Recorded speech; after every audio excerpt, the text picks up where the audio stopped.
টুকি তার অসুস্থ মায়ের সেবা করছিল। টুকির মা টুনি বেশ অসুস্থ। সপ্তাহ ধরে টুনি জ্বরে ভুগছে। এজন্য টুকি তার মায়ের মাথায় জলপট্টি দিচ্ছিল। টুকি, তোর মায়ের তো অনেক জ্বর এসেছে, এক্ষুনি টুনিকে হাসপাতালে নিয়ে যেতে হবে। কিন্তু আমার কাছে যে কোনো টাকা নেই। টাকা নিয়ে এখন চিন্তা করিস না, আগে টুনিকে হাসপাতালে নিয়ে যেতে হবে, নয়তো টুনিকে বাঁচানো যাবে না। না না, আমি আমার মায়ের কিচ্ছু হতে দিব না। আমি এক্ষুনি আমার মাকে হাসপাতালে নিয়ে যাব। এরপর টুকি ঠেলাগাড়ি নিয়ে আসে আর টুনিকে ঠেলাগাড়ি করে হাসপাতালে নিয়ে যায়। তারপর ডাক্তার টুনিকে পরীক্ষা করে বলে, ভয়ের কিছু নেই, আমি কিছু ঔষধ লিখে দিচ্ছি, তুমি এক্ষুনি এই ঔষধগুলো নিয়ে এসো। এরপর টুকি প্রেসক্রিপশন নিয়ে হাসপাতালের বারান্দায় আসতেই দেখে বাইরে প্রবল বেগে ঝড় বৃষ্টি হচ্ছে। এবার কি করি? বাইরে তো অনেক ঝড় বৃষ্টি হচ্ছে, এত বৃষ্টির মাঝে যাব কি করে?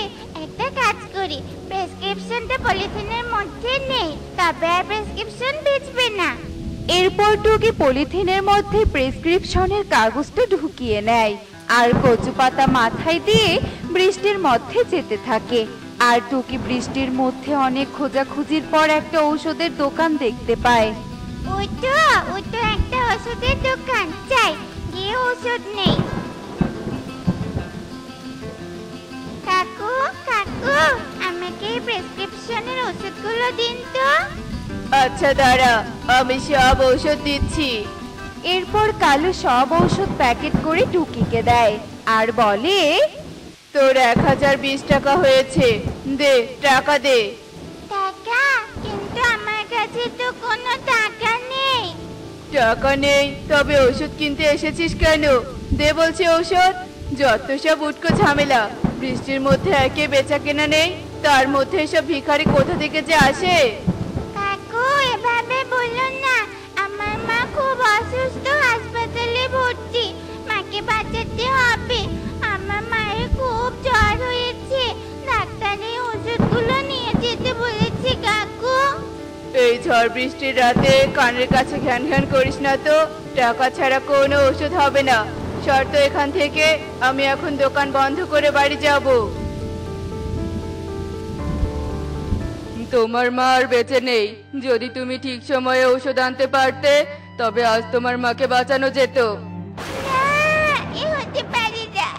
মা, ও মা, দেখো মা, চোখ খোলো। তুমি ছাড়া যে আবার কেউ নেই। আমি যে অনাথ হয়ে গেলাম মা, আমি অনাথ হয়ে গেলাম। এরপর টুকি তার মাকে হাসপাতাল থেকে বাড়ি নিয়ে আসে আর এসে দেখে তাদের বাড়ি ঝড় বৃষ্টিতে একদম ভেঙে গেছে। এ দেখে টুকি একদম ভেঙে পড়ে। মা, এ কি হয়ে গেল? তোমার সাথে সাথে যে আমাদের ঘরটাও চলে গেল। সত্যি এটা খুবই দুঃখজনক ঘটনা। আজকে টুনিও নেই আর টুনির ঘরও নেই। ঠিক বলেছিস ময়ূরী, টুনি তো এই ঘরকে খুব ভালোবাসতো। এখন এই অনাথ মেয়েটার কি যে হবে কে জানে। টুকি মা, আর কাঁদিস না, এবার তো তোর মায়ের শেষকৃত্য করতে হবে। এরপর সব পাখিরা মিলে টুনির শেষ কার্য সম্পূর্ণ করে। এবার আমি কোথায় যাব? আমার যে থাকার কোনো জায়গা নেই। আকাশ দেখে মনে হচ্ছে যখন তখন বৃষ্টি নামবে। বৃষ্টি নামার আগে আমাকে নিরাপদ স্থানে আশ্রয় নিতে হবে। এরপর টুকি অনেক খোঁজার পর একটা বট গাছ দেখতে পায় আর সে ওই বট গাছের নিচে দাঁড়িয়ে পড়ে। একটু পরেই শুরু হয় মুষলধারে বৃষ্টি। আমার এখানেও তো বৃষ্টি পড়ছে। আর যদি মায়ের বানানো ঘরটা থাকতো তবে আর আমাকে এভাবে কষ্ট করতে হতো না। এভাবে বৃষ্টিতে ভিজলে মায়ের মতো আমিও মরে যাব। এই বিধাতা, এত কষ্ট সহ্য করার থেকে তুমি আমাকে মৃত্যু দাও। টুকির এমন আর্তনাদের কান্না শুনে সেখানে বনদেবী প্রকট হয়। আমাকে দেখে ভয় পেও না, আমি বনদেবী। আমি এই বটগাছে ঘুমন্ত অবস্থায় ছিলাম, কিন্তু তোমার কান্না আমাকে ঘুমোতে দিল না। কি হয়েছে তোমার? এরপর টুকি তার সমস্ত দুঃখের কথা বনদেবীকে খুলে বলে। তুমি চিন্তা করো না, তোমাকে আর কষ্ট করতে হবে না। এই নাও লাল জুতো, এগুলো জাদুই জুতো।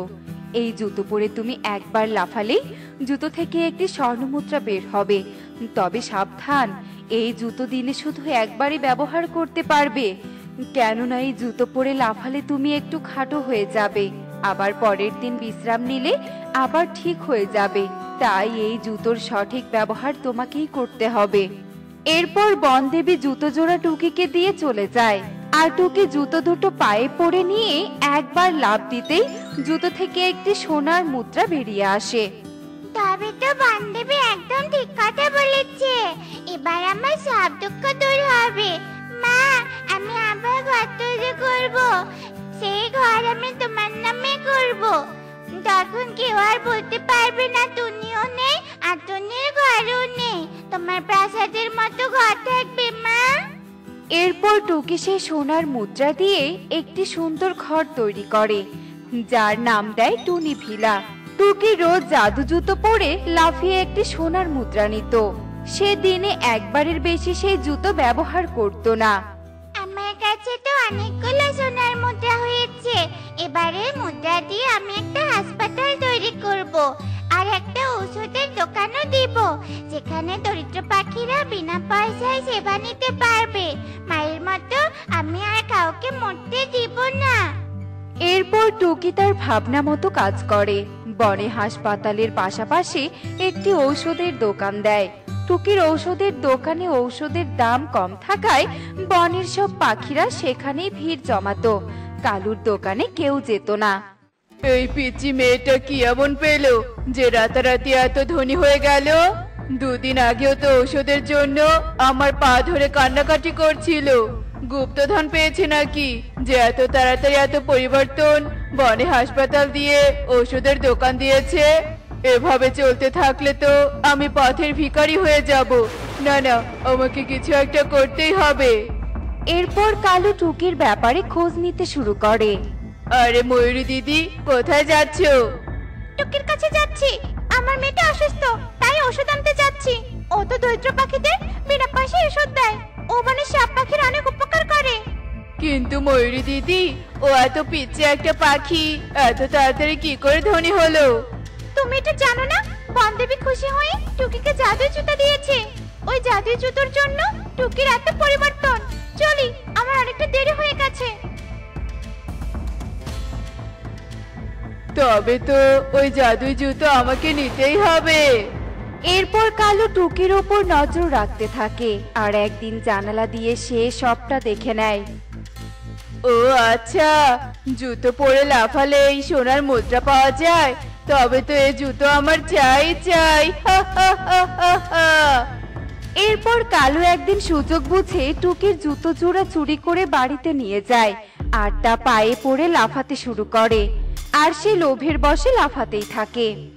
আমাকে আরো লাফাতে হবে।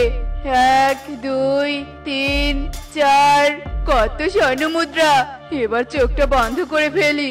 চোখ খুলে একসাথে অনেকগুলো স্বর্ণ মুদ্রা দেখলে খুব আনন্দ হবে। এই বলে কালু আবারও লাফাতে শুরু করে, আর কালু একদম খাটো হতে হতে একটা পিঁপড়ের সমান হয়ে যায়। আর সে এতই খাটো হয় যে তার সামনে স্বর্ণ মুদ্রাগুলো তার থেকেও বড় ছিল। এরপর কালু চোখ খোলে। এ কি, সবকিছু এত বড় কেন? স্বর্ণ মুদ্রাগুলো তো বিশাল। কি হচ্ছেটা কি? কালু ঘর থেকে বাহিরে বেরিয়ে আসে, তাকে দেখতে একদম পোকার মতো লাগছিল। আমার সাথে এ কি হয়ে গেল? বাড়ি গাছপালা সবকিছু তো পাহাড়ের মতো লাগছে। আমি তো একটা পিঁপড়ের থেকেও ছোট হয়ে গেছি। লোভ করে আমার এ কি হয়ে গেল? হায় হায় রে! কালু এসব বলে সামনে এগিয়ে যাচ্ছিল, আর একটা ব্যাঙ কালুকে পোকা ভেবে জিভ বের করে তাকে খেয়ে নেয়। আর জাদুই জুতো একা উড়ে উড়ে আবার টুকির বাড়িতে চলে আসে, আর টুকি এসব জানতেও পারে না। দেখলে তো বন্ধুরা, ভালো কাজের ফল সবসময় ভালো হয়, আর খারাপ কাজের ফল সবসময়ই খারাপই হয়। এজন্য বলা হয় লোভে পাপ আর পাপে সর্বনাশ। তো বন্ধুরা, এমনই সব মজার মজার শিক্ষণীয় টুনি পাখির গল্প দেখতে আমাদের সাথেই থেকো। আর গল্পগুলো কেমন হচ্ছে তা কমেন্টে জানাতে ভুলো না কিন্তু। বাই।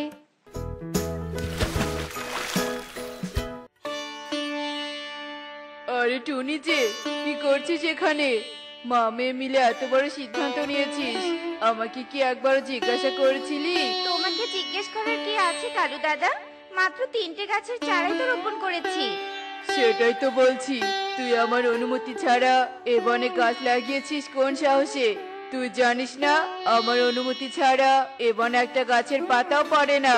হয়েছে কালু দাদা, থাক, এখানে এসে তোমাকে আর গুন্ডামি করতে হবে না। তুমি তো জানোই আমার নিজস্ব কোনো গাছ নেই, আর গাছের অভাবে বাসাও বানাতে পারছি না।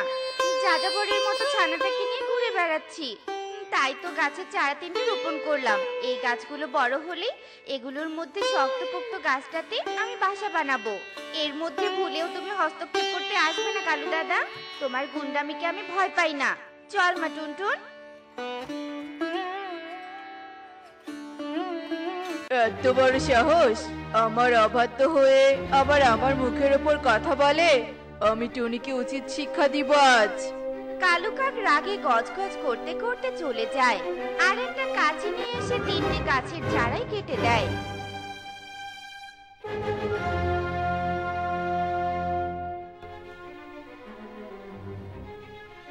হায় হায় রে, আমার কি সর্বনাশ হলো রে! আমার একটা চারাও আর আস্ত থাকলো না রে। কে আমার গাছের চারাগুলো এভাবে কেটে ফেলেছে? কে? এখন কেমন লাগছে টুনি? তুই আমার সাথে তর্ক করেছিলি না, এবার দেখ কেমন লাগে। আমার অনুমতি না নিয়ে চারা রোপণ করার ফল এভাবেই ভোগ করতে হয়। মা, কালু কাকু আমাদের সাথে যে অন্যায় করেছে সেটাই শাস্তি কাকু নিশ্চয়ই পাবে।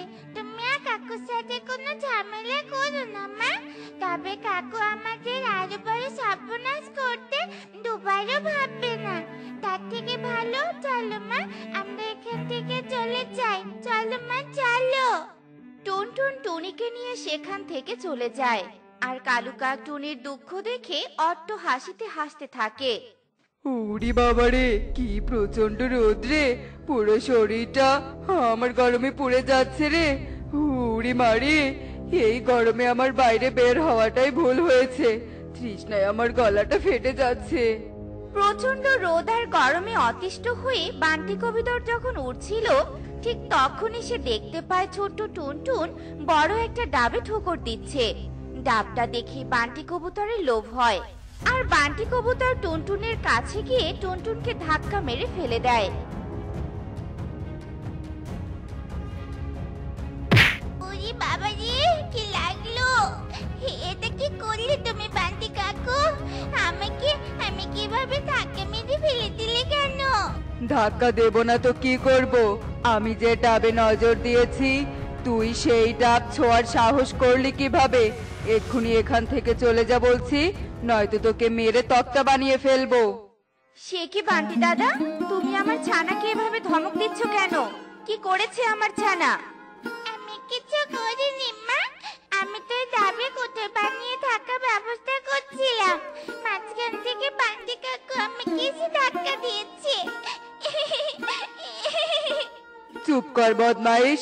যে ডাব আমি খাওয়ার পরিকল্পনা করেছি, আর তুই কি না সেই ডাবে থাকার ঘর বানাতে চাইছিস? এত বড় সাহস তোর! সে কি বান্টি দাদা, তুমি এভাবে গায়ের জোর দেখাচ্ছ কেন? আমরা যাযাবরের মতো জীবন যাপন করছি, আর তুমি কিনা আমাদেরকে এখান থেকে তাড়াতে চাইছো? এত অন্যায় অবিচার করো না বান্টি দাদা। অন্যায় অবিচারের কিছুই তুই দেখিসনি টুনি। তোকে তো এখন এ বন ছাড়া করিনি, এটা তো তোর ভাগ্য। তুই আমার সাথে দুর্ব্যবহার করেছিস, এখন এখান থেকে চলে যা। তোর কপালে আর কখনো আশ্রয়স্থল জুটবে না। বাহ কালু দাদা, তুমি একদম ঠিক সময়ে এসেছো, আবার আমার হয়ে কথাও বলছো। এই ডাবের ভাগ তো আমি তোমাকে নিশ্চয় দিব, তার আগে এই মা মেয়েকে এখান থেকে তাড়াতে হবে। হা হা হা হা হা।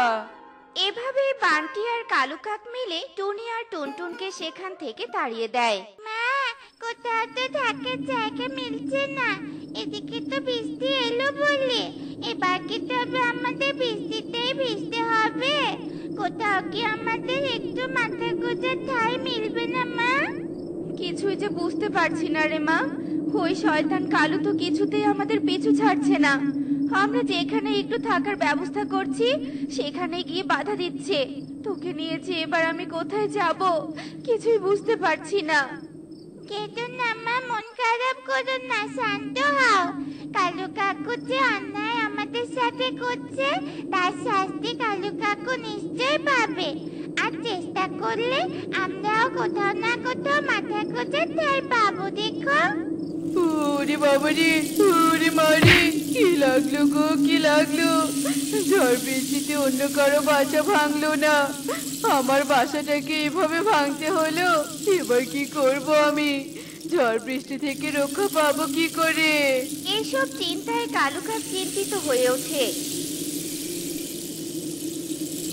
আরে, এই 3টা গাছের চারা তো আমি কেটে ফেলেছিলাম। কাটা অংশ থেকে কি এত ডালপাতা বের হয়েছে? যাক বাবা, এবার আমি এই গাছের নিচে আশ্রয় নিব। অতিরিক্ত ডালপাতার কারণে এই গাছের নিচে এক ফোঁটাও জল পড়ছে না। হা হা হা হা হা। হাসতে হাসতে কালু কাক 3 গাছের নিচে যায়, আর তখনই গাছ থেকে একটা ডাল ভেঙে পড়ে। ওরে বাবারে, এটা কি হলো? আর একটু হলেই তো এই ডালটা আমার গায়ে ভেঙে পড়তো। আরে, কি শুরু হলোটা কি? কোনো গাছের ডালই ভাঙছে না, অথচ এই ছোট্ট গাছটার ডাল ভেঙে পড়ছে। গাছ 3টা আমাকে মারতে চাইছে নাকি? ঠিক মারতে চাইছি না রে পাগলা, তোর বিচার করতে চাই। তুই যে অন্যায় করেছিস, 3 গাছ বিচার করে তার হবে শাস্তি দিবে। মানেটা কি? 3 গাছের বিচার? দোহাই লাগে, তোমরা আমার কোনো ক্ষতি করো না। আমি নিজের ভুল বুঝতে পেরেছি, আমি চলে যাচ্ছি এখান থেকে। তবুও তোমরা আমাকে কোনো শাস্তি দিও না, দরকার পড়লে এক্ষুনি আমি এখান থেকে চলে যাচ্ছি। কালু কাক প্রাণের ভয়ে বৃষ্টিতে ভিজেই সেখান থেকে চলে যায়, আর বৃষ্টি থেকে রক্ষা পাওয়ার জন্য নিরাপদ স্থান খুঁজতে থাকে। ঘরটাতে অনেক ময়লা, পুরোটা দিন জুড়ে ঘরটা পরিষ্কার করছি, অথচ ঘরের ময়লা দূর করতেই পারছি না। আসতেই হলো না মা, এই বিপদের সময় আমরা যে এই পুরনো ঘরটা পেয়ে বৃষ্টির কবল থেকে রক্ষা পাচ্ছি, সেটাই তো অনেক। আমি তোমাকে কাজে সাহায্য করছি মা, দেখবে আমরা 2 মা মেয়ে মিলে ঠিকই ঘরটা পরিষ্কার করে ফেলতে পারবো, বুঝলে? আহা, এখন আবার কে এলো? তাও আবার এই পুরনো বাসায়। এখানে আশ্রয় নেওয়ার আগে আশেপাশে তো কোনো কারো বাসাও দেখতে পাইনি, তাহলে এলোটা কে? তাতে কি হয়েছে মা? এত না ভেবে দরজাটা তো খুলে দেখলেই পারো কে এসেছে। হ্যাঁ হ্যাঁ, সেটাই করছি। দেখি তো কে এলো আবার। আরে কালু দাদা, তুমি তুমি এখানেও চলে এসেছো? গুন্ডামি করতে এসেছো তাই না? ভুলে যেও না, এখন আমি আর তোমার অধীনস্থ বনে নেই। বেশি মাস্তানি করলে না, মা মেয়ে মিলে মেরে তোমাকে তক্তা বানিয়ে দিব। না টুনি বোন, কোনো গুন্ডামি মাস্তানি নয়। আজ আমি তোমার কাছে আশ্রয় চাইতে এসেছি। বাসা ভেঙে আমি নিজে এখন আশ্রয়হীন। দেখলে তো কালু দাদা, তোমার জন্য আমি আশ্রয়হীন ছিলাম। ছোট্ট ছানাটাকে নিয়ে কত কষ্টে না দিন কাটিয়েছি। রোদে পুড়েছি, বৃষ্টিতে ভিজেছি। বাসা বানানোর জন্য চারা গাছ রোপণ করেছিলাম, সেটাও তুমি কেটে ফেলেছিলে। আজ আমিও তোমাকে আশ্রয় দিব না। দূর হও, দূর হও তুমি এখান থেকে। এরপর তুমি কালু কাকের মুখের উপর দরজা বন্ধ করে দেয়, আর কালু কাক বৃষ্টিতে ভিজে অঝরে কাঁদতে থাকে। দেখলে তো বন্ধুরা, কালু কাকের পরিণতি কি হলো? কালু কাক টুনিকে আশ্রয়হীন করতে চেয়েছিল, শেষে কিনা কালু কাক নিজে আশ্রয়হীন হয়ে গেল। এমনই সব মজার মজার শিক্ষণীয় টুনি পাখির গল্প পেতে আমাদের পাশেই থেকো। আর গল্পগুলো কেমন হচ্ছে তা কমেন্টে জানাতে ভুলো না কিন্তু। Bye bye.